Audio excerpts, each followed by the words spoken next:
सोम प्रदोष व्रत कथा। जय श्री कृष्णा दोस्तों, आप सभी को सोम प्रदोष व्रत की शुभकामनाएं। हिंदू धर्म में एकादशी को विष्णु से तो प्रदोष को शिव से जोड़ा गया है। सोमवार के दिन जो प्रदोष व्रत आता है उसे सोम प्रदोष कहते हैं। सोम प्रदोष व्रत में भगवान शिव और माता पार्वती जी की पूजा की जाती है। सोमवार के दिन प्रदोष व्रत होने से इसका फल दोगुना हो जाता है, क्योंकि भगवान शिव का डबल आशीर्वाद भक्तों को मिलता है। मान्यताओं के अनुसार सोम प्रदोष व्रत करने से व्रत रखने वाले भक्तों के सभी दोष और पापों का नाश हो जाता है। इस व्रत को करने से सुहागिन महिलाओं का सुहाग सदा अटल रहता है। मान्यता है कि प्रदोष व्रत रखने से चंद्र ठीक होता है, अर्थात शरीर में चंद्र तत्व में सुधार होता है। माना जाता है कि चंद्र के सुधार होने से शुक्र भी सुधरता है और शुक्र के सुधरने से बुध भी सुधर जाता है। मानसिक बेचैनी खत्म होती है। सूत जी कहते हैं कि त्रयोदशी व्रत करने वाले को 100 गौदान का फल भी प्राप्त होता है। इस व्रत को जो भी विधि विधान और तन मन धन से करता है उसके सभी दुख दूर हो जाते हैं। बहुत समय पहले की बात है। एक नगर में एक निर्धन ब्राह्मणी अपने पुत्र के साथ रहती थी। उसके पति का निधन हो चुका था और अब उसका संसार केवल उसका बेटा था। उसके पास कोई आर्थिक साधन नहीं था, ना ही कोई सहारा। ऐसे में वह रोज सुबह अपने छोटे बेटे के साथ भिक्षा मांगने निकल जाती थी और जो भी थोड़ा बहुत अन्न मिलता उसी से दोनों का गुजारा चलता था। एक दिन जब ब्राह्मणी रोज की तरह भीख मांगकर लौट रही थी तो उसने रास्ते में एक युवक को देखा जो बुरी तरह से घायल था और दर्द में कराह रहा था। ब्राह्मणी के दिल में दया उमड़ पड़ी।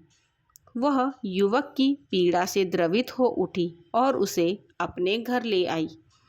उसने न केवल उसका उपचार किया बल्कि अपने बेटे जैसा स्नेह भी दिया। कुछ दिनों बाद जब वह युवक स्वस्थ हुआ तब उसने ब्राह्मणी को अपना परिचय दिया। वह कोई साधारण युवक नहीं था बल्कि विदर्भ राज्य का राजकुमार था। उसके राज्य पर दुश्मनों ने आक्रमण कर दिया था। उसके पिता को बंदी बना लिया गया था और वह स्वयं जान बचाकर भाग निकला था। भाग्य ने उसे इस विपत्ति में डाल दिया था। अब वह राजकुमार ब्राह्मणी और उसके पुत्र के साथ रहने लगा। ब्राह्मणी ने अपने सीमित संसाधनों में भी उस राजकुमार की पूरी सेवा की।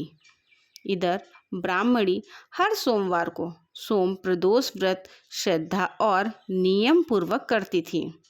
वह शिव भगवान की सच्ची उपासिका थी। उसका यही व्रत उसके जीवन का सहारा बन गया था। इसी नगर में अंशुमती नामक एक सुंदर और बुद्धिमती गंधर्व कन्या अपने माता पिता के साथ रहती थी। एक दिन उसने राजकुमार को देखा और पहली नज़र में ही उस पर मोहित हो गई। वह जान गई कि यह कोई सामान्य युवक नहीं है। अगले ही दिन वह अपने माता पिता को लेकर राजकुमार से मिलने आई। उसके माता पिता भी राजकुमार की गरिमा और आचरण से प्रभावित हुए। रात को अंशुमती के माता पिता को शिव भगवान ने स्वप्न में दर्शन दिए और आदेश दिया कि इस राजकुमार का विवाह उनकी पुत्री अंशुमती से कर दिया जाए। अगले ही दिन उन्होंने श्रद्धापूर्वक शिव का पूजन कर दोनों का विवाह कर दिया। विवाह के कुछ समय बाद ब्राह्मणी के व्रत के पुण्य प्रभाव और गंधर्वों की सेना की सहायता से राजकुमार ने दोबारा अपनी सेना एकत्र की और विदर्भ पर फिर से विजय प्राप्त की। उसने अपने पिता को बंदी गृह से मुक्त कराया और राज्य पुनः प्राप्त कर लिया। राजकुमार अपने जीवन में आए इस चमत्कार के लिए ब्राह्मणी को श्रेय देने लगा।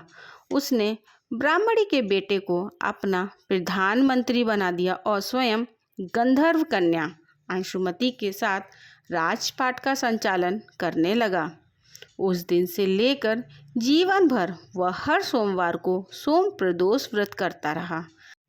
ब्राह्मणी के व्रत के पुण्य से न केवल उसका जीवन सुधरा बल्कि राजकुमार का खोया हुआ भाग्य भी वापस मिला।